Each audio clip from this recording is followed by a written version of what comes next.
नमस्कार, खास खबर देख रहे हैं आप। मैं हूं आपके साथ भावना त्रिपाठी। हरियाणा के विधानसभा चुनाव में 55 लाख से अधिक वोट हासिल कर सत्ता में आई पार्टी जहां अपने अभियान के नवीनीकरण में पूरी ताकत से जुट गई है, वहीं दूसरी ओर कांग्रेस में विपक्ष के नेता के चयन को लेकर असमंजस की स्थिति बनी हुई है। तो वहीं दूसरी तरफ बीजेपी अपनी जीत से बेहद उत्साहित है और पार्टी की सदस्यता नवीनीकरण के साथ नए नए लोगों को संगठन में जोड़ने के साथ अभियान को पुरजोर तरीके से कामयाब करने में लगी हुई है। विधानसभा चुनाव में 67% मतदान के बाद 55,48,800 वोट प्राप्त करने वाली बीजेपी ने इस बार 50 लाख सदस्य बनाने का लक्ष्य निर्धारित किया है। बीजेपी हर 6 साल बाद सदस्यता का नवीनीकरण करती है। आइए आपको बताते हैं कि आखिर नेता प्रतिपक्ष इतना जरूरी क्यों होता है। नेता प्रतिपक्ष का चयन इसलिए जरूरी है क्योंकि ये लोकतांत्रिक व्यवस्था में सत्ता और विपक्ष के बीच संतुलन बनाए रखता है। नेता प्रतिपक्ष सरकार की नीतियों की आलोचना करता है, जनता के मुद्दों को उठाता है और विधानसभा में विपक्ष का प्रतिनिधित्व करता है, जिससे सरकार को पारदर्शी और जवाबदेह बनाया जा सकता है। इसके अलावा नेता प्रतिपक्ष राज्य में वैकल्पिक नेतृत्व भी प्रस्तुत करता है, जिसमें विपक्षी दलों की एकजुटता तो नेता प्रतिपक्ष चुनने में देरी करना कई तरह के सवाल खड़े करता है। क्या हाईकमान इस विषय को लेकर गंभीर नहीं है? और अगर कांग्रेस गंभीर है तो फिर क्या गुटबाजी इसका एक विषय है?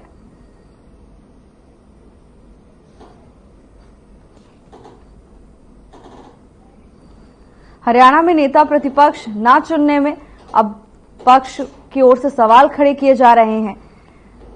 एक तरफ जहां बीजेपी पूरी तरह से एक्टिव मोड में आ गई है और अपने सदस्यता अभियान के नवीनीकरण में जुट गई है, तो वहीं दूसरी तरफ कांग्रेस पर लगातार गुटबाजी के आरोप लगाए जा रहे हैं। कुछ लोगों का कहना है कि कांग्रेस के अंदर गुटबाजी है, जिसके चलते हाईकमान नेता प्रतिपक्ष चुनने का कदम नहीं उठा पा रहा है। तो वहीं दूसरी तरफ कांग्रेस भी लगातार बीजेपी पर पलटवार कर रही है। कांग्रेस की दलील है कि और राज्यों में भी तो बीजेपी ने कई समय तक नेता प्रतिपक्ष नहीं चुना। हालांकि इन सभी आरोप प्रत्यारोप के बीच एक बड़ा सवाल जरूर खड़ा होता है और वो ये है कि आखिर नेता प्रतिपक्ष के चुनाव में इतनी देरी क्यों हो रही है? क्या हाईकमान इस विषय को लेकर गंभीर नहीं है? और अगर हाईकमान की ओर से मंथन किया जा रहा है तो फैसला लेने में इतनी देरी क्यों हो रही है? नेता प्रतिपक्ष एक बेहद ही महत्वपूर्ण भूमिका निभाता है और ऐसे में नेता प्रतिपक्ष ना होना कई बड़े सवाल खड़े करता है।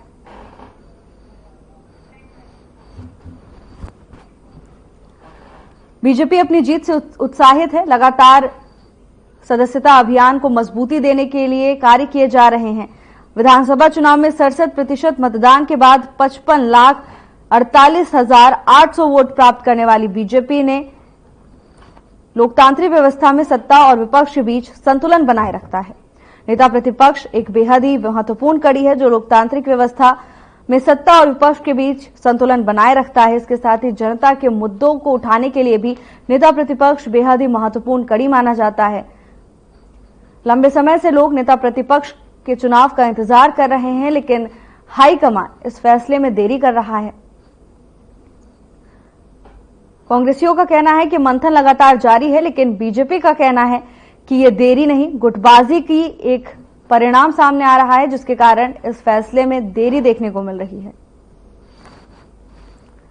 विधानसभा चुनाव में भारी मतों से जीत हासिल करने के बाद बीजेपी जहां एक तरफ अपने सदस्यता अभियान को लेकर एक्टिव हो गई है, तो वहीं दूसरी तरफ अभी तक कांग्रेस में नेता प्रतिपक्ष चुनने को लेकर असमंजस है। लगातार मंथन का दौर जारी है। कांग्रेस पर कई तरह के सवाल भी खड़े किए जा रहे हैं। ऐसे में लोग पूछ रहे हैं कि हाईकमान और कार्यकर्ताओं के बीच समन्वय नहीं है या गुटबाजी की खबरें भी सामने आ रही हैं, जिस पर लगातार बीजेपी कांग्रेस पर पलटवार कर रही है। बीजेपी का कहना है कि कांग्रेस में गुटबाजी है, समन्वय की कमी है और यही कारण है कि अभी तक कांग्रेस की ओर से नेता प्रतिपक्ष नहीं चुना गया है।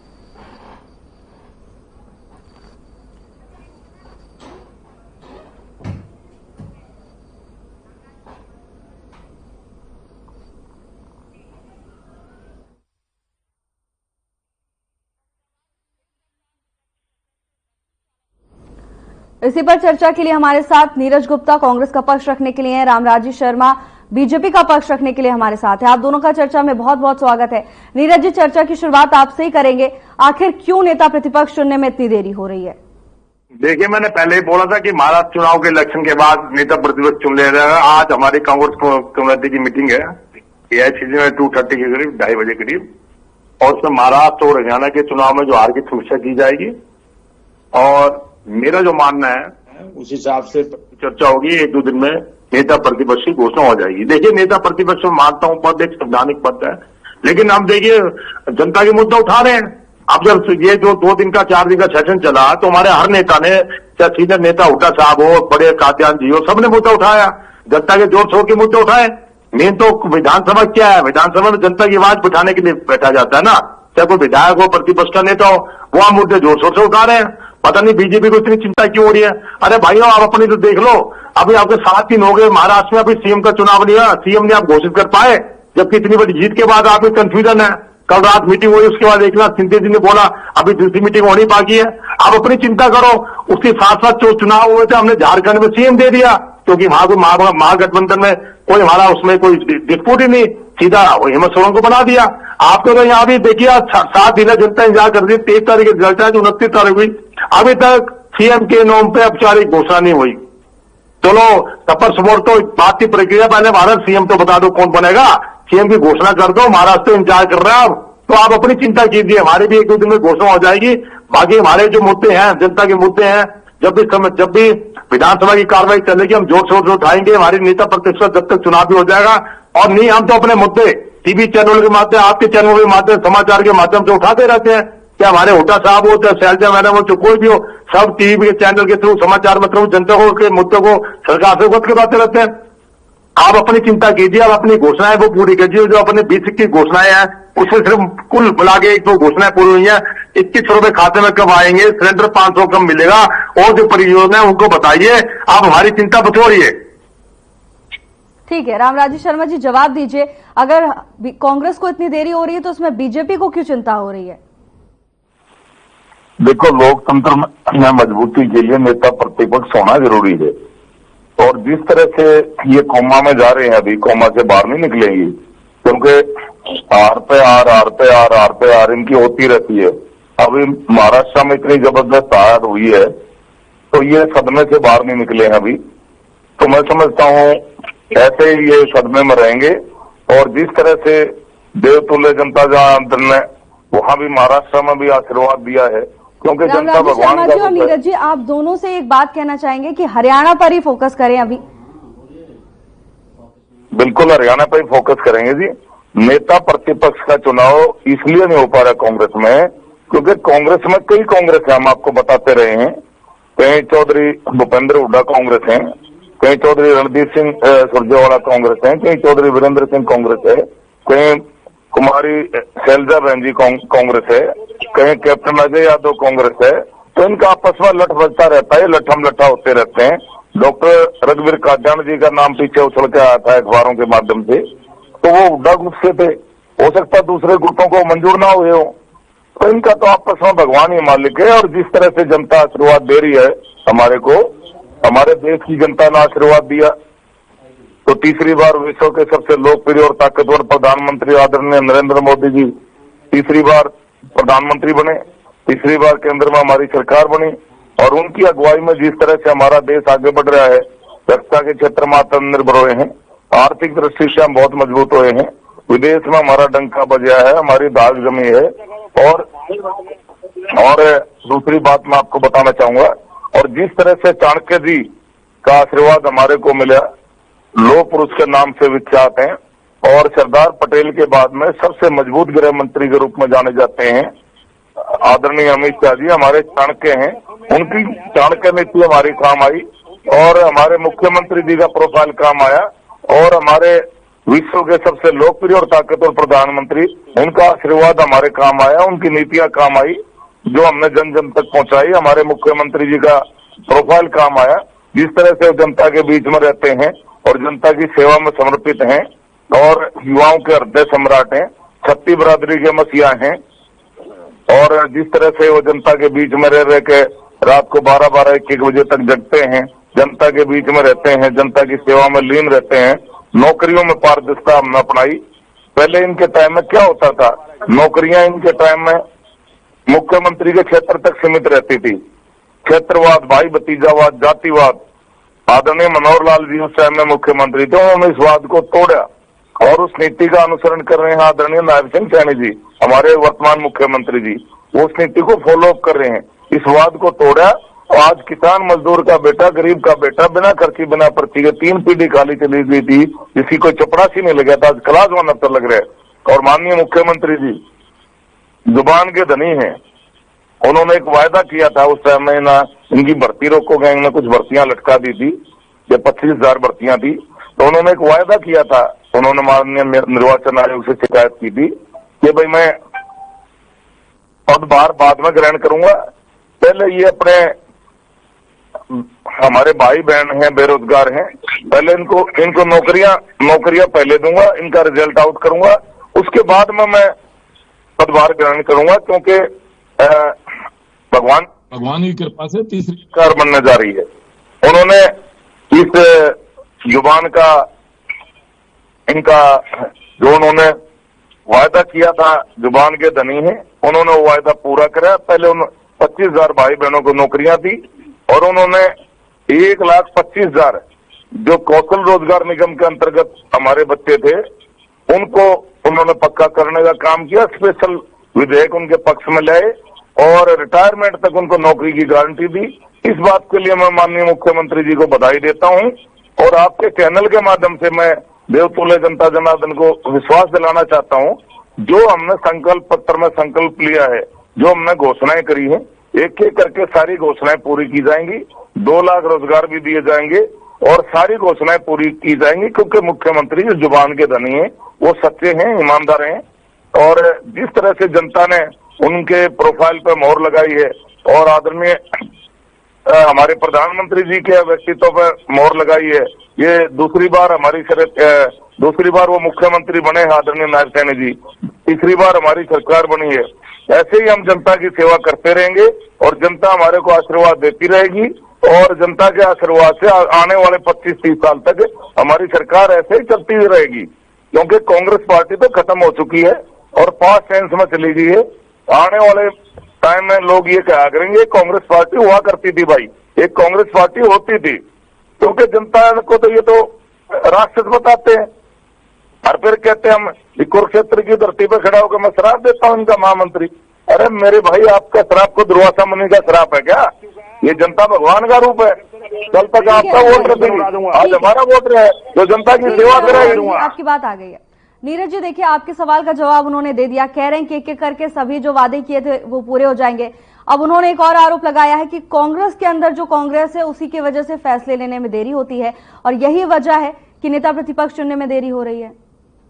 देखिए, नेता प्रतिपक्ष बहुत जल्दी मिल जाएगा। मैंने आपको कहा है कि देखिए, विधानसभा में कोई भी आदमी बैठता है, कोई विधायक बैठता है, जनता के मुद्दों के लिए बैठता है, वो हम मुद्दे जोर शोर से उठा रहे हैं। अभी सेशन चालू हुए, सेशन सिर्फ 4 दिन थी, उसमें हमारे विधायकों ने, हुड्डा साहब ने, उदय विधायक जितने थे हमारे काद्यान साहब,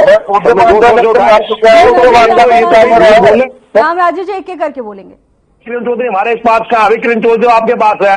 दूसरी ये कहते हैं हम घोषणा पूरी करेंगे। मैं इसे कहना चाहता हूँ, जो प्रदेश में 4.5 लाख का करोड़ कर्जा है, 4.5 लाख का कर्जा है, उसको बढ़ा के घोषणा पूरी करोगे क्या? या कर्जे को बढ़ाओगे आप? 4.5 लाख करोड़ कर्जे का हिसाब दो भैया, आपकी रिपोर्ट है। अगर आप पढ़े लिखे हो, मुझे पता है, आपको कितनी नॉलेज है। आपको सिर्फ डिबेट में सुनो भैया, सुनो, आपको डिबेट में सिर्फ 4 बातें बोलनी आती है, उसके बाद 5 बात बोलनी नहीं आती, क्योंकि आपके आंकड़ों में पकड़ नहीं है, आप पे आंकड़े नहीं है। जो 4.5 लाख का कर्जा है भैया, 4.5 लाख करोड़ का कर्जा है भाई, मेरे सुन, 4.5 लाख करोड़ कर्जा है। आप सारी घोषणाएं, क्या सारी घोषणाएं, पहले सुन लो, सारी घोषणाएं, मैं उनको चुप कराओ। आप सारी घोषणाएं जनता के कंधों में पूरा करोगे। 4.5 लाख करोड़ जो प्रदेश का कर्जा है भैया, उसको कर्जे को बढ़ाओगे। 10 साल में आपने 80,000 से 4.5 लाख करोड़ कर दिया। मुझे इतना बता दो, जो आप संकल्प बिंदु है वो जनता के भोज से पड़ेगा। अभी आप देखना, अभी अखबारों के माध्यम से, टीवी के माध्यम से, हरियाणा चैनल के माध्यम से 1 दिसंबर को आप सड़क रेट बढ़ाने चाह रहे हैं। आपका वो प्रोग्राम विधानसभा लोकसभा चुनाव से पहले था, तब नहीं बढ़ाया आपने। आपको पता था बढ़ते ही जनता खिलाफ हो जाएगी, आप 1 दिसंबर से वृद्धि कर रहे हैं। मैं आपके चैनल के माध्यम से आपको चैलेंज करके जा रहा हूं कि 1 दिसंबर को बढ़ेंगे नहीं बढ़ेंगे, बताइए मुझे। आप 1 दिसंबर को पूरे हरियाणा के सर्कल रेट बढ़ा रहे हो, वो जनता पे बोझ है नहीं है। और 4,54,54,54 करोड़ का खर्चा है, आप उसको बढ़ाओगे दोबारा। ये जो अपने संकल्प बिंदु का बोझ किसके बोझ पड़ेगा? सरकार में पड़ेगा। सरकार में पड़ता है तो आपके पास पैसा नहीं है, आप फिर कर्ज लोगे, 4.5 लाख करोड़ के कर्ज बढ़ेगा। आप आंकड़ों में बात किया करो, 4 बातें बढ़ती ट्राई हमारे यशस्वी प्राइम मिनिस्टर या 4 चाणक्य, ये सब बेकार की फजूल बातें हैं। आंकड़ों में बात करो। अरे आंकड़ों पे कर्जा कितना भाई, आपको पता ही कुछ नहीं। आप यहाँ प्रवक्ता बना रखे हैं, आप प्रवक्ता बना रखे हैं, आपको डिबेट करनी आती नहीं। आप मुझसे सिर्फ आंकड़ों बात कीजिए, क्या है आंकड़ों में क्या है, ये फर्जी बातें मत क्या करो, क्योंकि फर्जी बातें करते हो, क्योंकि आपको कुछ नहीं पता, आपको कुछ नहीं पता, आंकड़ों बारे में कुछ नहीं पता। आपको सिर्फ एक लव लेटर दिया जाता है, लव लेटर में 4 लाइन आप बोलते हैं। आप मेरी बात करिए, 1 दिसंबर को सर्कल रेट बढ़ेगा नहीं बढ़ेगा, 1 दिसंबर को सर्कल रेट बढ़ेगा नहीं बढ़ेगा, पहले इस बात को 1 दिसंबर को सर्कल रेट बढ़ेगा नहीं बढ़ेगा। ठीक है, आपने सवाल पूछ लिया है, जवाब ले लेते हैं। बोलिए रामराज जी। सरकार के माध्यम से खबर आ चुकी है। नीरज जी ठीक है, आपने सवाल पूछ लिया, अब जवाब ले लेते हैं। काफी समय से कुछ बोलने की कोशिश कर रहे हैं, एक बार सुन लेते हैं। जवाब दीजिए रामराज जी शर्मा। देखो जो नीतिगत फैसले होते हैं सरकार लेती है, समय समय पर लेती रही है, वो एक पार्ट और सरकार का एक पार्ट होता है, उसमें कोई ऐसी बात नहीं है। और कोई दूसरा मैं इसको बताना चाहूंगा नीरज भाई को, इन्होंने एक झूठ बोलने की फैक्ट्री लगा रखी है, और वो अगर अंतर्राष्ट्रीय अवार्ड झूठ बोलने में दिया जाए तो कांग्रेस पार्टी वो अवार्ड जरूर जीतेगी, और नीरज तो माहिर है झूठ बोलने में। अच्छा, दूसरा मैं बताना चाहूंगा आपको, इस तरह से इनके टाइम में क्या हुआ क्या नहीं हुआ, ये किसानों के बारे में बात करते हैं, इनको शर्म आनी चाहिए। इनके टाइम में किसानों की उपज का क्या भाव था, क्या है, 1-1, 2-2 रुपए के चेक इनके टाइम में प्राकृतिक आपदा आते थे, इनको पूछिए इनसे। और दूसरा, सेक्शन 4(6) का नोटिस समा गए, किसान की जमीन वो सस्ते भाव में हड़प लेते थे, महंगे भाव में बिल्डर को बेच देते थे। बताइए मेरे, ऐसा होता था नहीं होता था?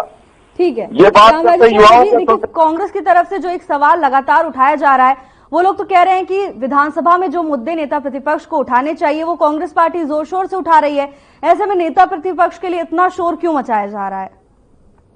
मैं एक चीज और बोलना चाहूंगा, इनसे पूछिए जो ये हम पे इल्जाम लगा रहे हैं वो पल जा चुका। सरकार आपकी बनी, अब जवाब आपको देना, आप किसानों के लिए क्या कर रहे हो, महिलाओं के लिए क्या कर रहे हो, सिलेंडरों के लिए क्या कर रहे हो, ये घोषणा आप करो। और 4.5 लाख करोड़ कर्जा है, 4.5 लाख करोड़ कर्जा, उसे कम करोगे बढ़ाओगे, या मुझे डिबेट के माध्यम से बताइए। आज का नोट के लिए अगले 5 साल में कर्जा बढ़ेगा या घटेगा, ये भी बताइए। जवाब सरकार रहेगी, क्योंकि जनता आपको देख चुकी है, आपकी काट की अंडी चटनी भी चढ़ चुकी है। आपने झूठ बोला संविधान बदला जा रहा है, आपने झूठ बोला आरक्षण खत्म किया जा रहा है, आपने झूठ बोला बहनों के खाते में 1 लाख आएंगे, 8,500 रुपए महीना आएंगे, खटाखट फटाफट। और आपने कहा, आपने झूठ बोला, बहनों को झूठे गारंटी काट दिए। जनता जाग चुकी है, जनता में प्रतिशोध की भावना थी, जनता ने प्रतिशोध लिया, आपको धराशायी कर दिया। कांग्रेस तो डूबता जा है नहीं कुछ भी। ये ठगी डोरी में झूठ बोल के आपने लोकसभा में 5 सीटें जीती थी, और जनता से छला हुआ था, जनता के साथ धोखा था, जनता के वोटों में ठगी डोरी थी, जनता जाग चुकी थी, जनता को पता था इस बात का, इसलिए प्रतिशोध की भावना थी। जनता ने प्रतिशोध में आपको वोट नहीं दिया। आगे 20-25 साल तक हमारा है, जो जनता सेवा करेगी, जो जनता की पार्टी सेवा करेगी, जनता उसी को आशीर्वाद देगी। आपकी तरह हम राक्षस नहीं कहते जनता को, जनता भगवान है, भगवान राक्षस नहीं कहते हम। और आप कह रहे हैं, मेरे सवाल का जवाब अभी तक नहीं मिल पाया है। कांग्रेस बोल रही है कि जब जनहित के मुद्दे कांग्रेस उठा रही है तो नेता प्रतिपक्ष को लेकर इतना शोर क्यों मचाया जा रहा है? नेता प्रतिपक्ष का होना जरूरी है, नहीं तो फिर ये पोस्ट ही खत्म करी जाए। अगर इसकी जरूरत नहीं है तो फिर नेता प्रतिपक्ष एक संवैधानिक पोस्ट है, और उसके ऑर्डर को उनका जो पार्टी है वो मानती है। अब इनका मुखिया कौन है ये नहीं पता। भाई एमएलए को गाइड तो करेगा, उन एमएलए का, इनकी पार्टी के एमएलए मुखिया तो होगा, उसका आदेश तो मानेंगे। ये तो वही हो गया ना भाई। आप ये बताइए ना, आप ये बताइए क्यों नहीं हुआ चुनाव, उस बात को क्यों टाल रहे हो आप? ठीक अरे है आप उसको टाल क्यों रहे हो? ठीक है, तो रामराज उसको शर्मा रोड जी, ठीक है नीरज जी आप जवाब दीजिए। पिछली बार प्रतिपक्ष का नेता कोई नहीं था, क्या लोकसभा की कार्रवाई नहीं चली? क्या हमारे एमपी साहब ने, जो लोकसभा के सदस्य हैं, उन्होंने मुद्दे नहीं उठाए? पिछली बार तो लोकसभा का कोई भी नेता नहीं था, लोकसभा का नेता तब मिला। तो क्या हो गया भैया, अगर 2-4 दिन लेट हो गए, आप अपने मुद्दे हम तो उठा रहे हैं, आप जनता की समस्याओं का निवारण कीजिए, ये उधर उधर की बात मत करो। अरे भाई इधर उधर की बात मत करो, जनता के मुद्दे पे ध्यान दो, अपनी सरकार पे ध्यान दो। जनता ने आपने तीसरी बार सरकार बनाई है, ये उधर उधर की बात छोड़ दे और जनता के मुद्दे पे ध्यान दो कि सरकार अपने वादे कब पूरा करेगी। ठीक है पर आपकी रामराज पार्टी शर्मा। में लट बज रहा है। देखो ये वो बात तो बता नहीं रहा, इनकी पार्टी में लट हम लटाओ रहे हैं। इनकी पार्टी में मैंने बताया था ना, कांग्रेस में कई कांग्रेस है, क्योंकि आप जिससे क्या लेने देना? बताओ मुद्दा कब तक बात मत कर भाई, जनता के मुद्दों को उठाया रामराज शर्मा जी और नीरज जी, आप दोनों से अनुरोध है कि अपनी बारी का इंतजार जरूर करें। जब आपको समय दिया जा रहा है तो अपनी बारी में बोले। शोर मचाता है ताकि जनता के सामने ये प्रेजेंट ना कर सके। बैंक आपस में लड़ बज रहा है, नेता प्रतिपक्ष से चुनाव क्यों नहीं, बताइए। आज का मौका ये है, बता रहा हूँ। अरे भाई नीरज जी आपके पास आएंगे, नीरज जी आपको समय दिया जाएगा और शायद शुरुआत आपसे ही की गई थी। रामराज शर्मा जी आप भी किसी के बीच में नहीं बोलेंगे, नीरज जी आप भी बीच में नहीं बोलेंगे। देखो नेता प्रतिपक्ष का संवैधानिक पोस्ट है, उसका होना जरूरी है लोकतंत्र की मजबूती के लिए। अच्छा, उसका आदेश उस पार्टी के, जिस पार्टी का वो नेता होता है, उस पार्टी के एमएलए उनका आदेश मानते हैं। तो इनकी पार्टी में तो अभी है नहीं, तो जैसे ना ये बता रहे, जैसे इनकी पार्टी में लट बज रहा है। कांग्रेस में कई कांग्रेस है, मैंने बताया, कहीं चौधरी भूपेंद्र का कांग्रेस है, कहीं रणदीप सुरजेवाला का कांग्रेस है, कहीं चौधरी वीरेंद्र सिंह कांग्रेस है, कहीं शैलजा बहन कांग्रेस है, कहीं वो कैप्टन अजय यादव कांग्रेस है। तो इनमें तो लट बज रहा है। अब जैसे डॉक्टर काचान सिंह का नाम आया था तो फिर वो भूपेंद्र का पूछते थे, फिर इनमें आपस का फिर लट बज गया, वो उन्होंने मंजूर नहीं किया दूसरों ने, तो इनका तो आपस में ऐसे लट बजना रहेगा। क्योंकि उसका कारण मैन ये है, वो बात ये छुपा रहा है। अच्छा, दूसरा मैं आपको बताना चाहूंगा, जिस तरह से शैलजा बहन जी का उन्होंने अपमान किया था पहले। ठीक है रामराज शर्मा जी, समय की कमी है इसलिए बातों को थोड़ा जल्दी खत्म करेंगे। आपका सवाल आ गया है, नीरज जी से जवाब ले लेते हैं। नीरज जी, क्या ये जो गुटबाजी के आरोप लगाए जा रहे हैं किस हद तक सच है? आरोप लगा जा रहा है, बहुत जल्दी चुनाव हो जाएगा, लेकिन बीजेपी प्रवक्ता को साथी को संविधान की नॉलेज नहीं है। कह रहे जी विपक्ष का नेता होना जरूरी होती है। भाई साहब इनके आईक्यू लेवल के लिए बता दो। अरे सुनो पहले मेरी बात सुनो, पहले आपको नॉलेज लेके जाया करो, कुछ पता है नहीं आपको। आईक्यू लेवल के लिए बता दो तो महाराष्ट्र में भी कोई नेता प्रतिपक्ष का पद नहीं है, क्या विधानसभा की कार्रवाई नहीं चलेगी? इनको देखिए मैडम, कुछ नहीं पता, न इनको संविधान के बारे में पता। अब महाराष्ट्र में कोई नेता प्रतिपक्ष का पद नहीं है तो विधानसभा कार्रवाई नहीं चलेगी? क्या आपका मालूम है महाराष्ट्र में नेता प्रतिपक्ष कोई नहीं है तो विधानसभा कार्रवाई नहीं चलेगी? कैसी बातें करते हो आप संवैधानिक पद की? देखिए हमारी जल्दी चुनाव हो जाएगा, पहली रिपोर्ट सबमिट जा चुकी है और नामों पर मंथन हो चुका है, 1-2 दिन में घोषणा जल्दी हो जाएगी। और देखिए जल्दी हम आपको विधानसभा पाबंदी है, रोकना चाहेंगे। फिलहाल आप दोनों का बहुत बहुत धन्यवाद चर्चा में हमारे साथ जुड़ने के लिए। तो नेता प्रतिपक्ष को लेकर इन दिनों सियासी गलियारों में हड़कंप मचा हुआ है। बीजेपी लगातार कांग्रेस पर आरोप लगा रही है, कांग्रेस पर गुटबाजी के आरोप लगाए जा रहे हैं। बीजेपी का कहना है कि आपसी समन्वय की कमी है, हाईकमान गंभीर नहीं है और यही कारण है कि अभी तक हरियाणा को नेता प्रतिपक्ष नहीं मिला है। तो वहीं दूसरी तरफ कांग्रेस का कहना है कि जब जनहित के मुद्दे कांग्रेस पार्टी की ओर से जोर शोर से उठाए जा रहे हैं तो बीजेपी को इतना चिंता क्यों हो रही है। तो फिलहाल आरोप प्रत्यारोप का दौर जारी है। अब देखना यह होगा कि कब तक हरियाणा को नेता प्रतिपक्ष मिल सकता है। फिलहाल की चर्चा में बस इतना ही। जल्द हाजिर होंगे नई अपडेट्स के साथ। नमस्कार।